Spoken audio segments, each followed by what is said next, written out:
Hello. This is my daughter's cuddly TARDIS. Look at that. See what it does.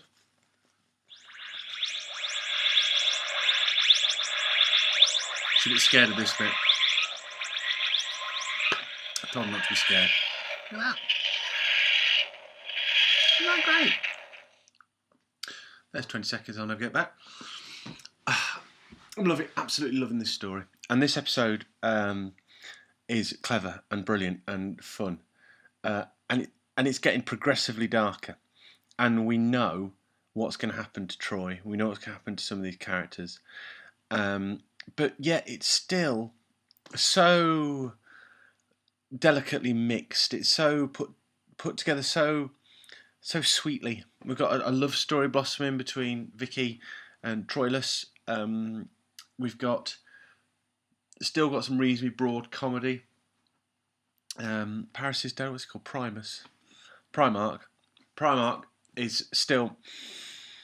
They're all really entertaining, but then all of a sudden the tone changed a little bit. So Cassandra has a bit where she sort of howls in this episode, and of course you've got nothing to preempt it because it's reconstruction. You can't see her take the intake of breath, and you know it's coming. But mercy me, that was a bit scary when that happened. She really goes for it, and the doctor's, in the horse, and Stephen's locked in the cell still. And even though it's a funny episode, all of a sudden, I suppose it's the episode 2, episode 3 switch.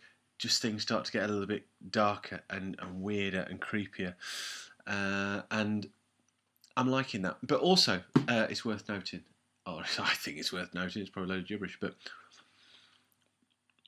the Doctor's actually got himself involved in a way that I don't think he's got himself involved before.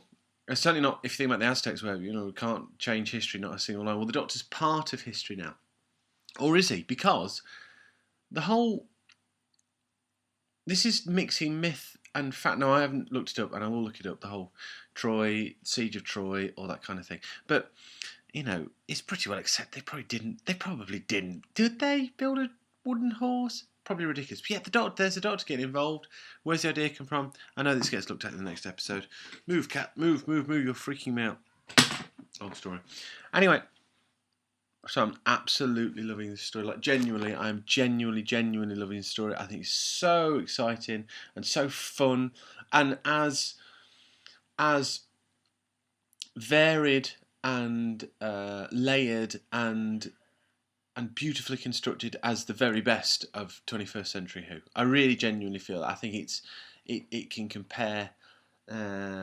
In terms of its plotting and stuff. It's just genius. Anyway, roll on the next episode where all hell's going to break loose.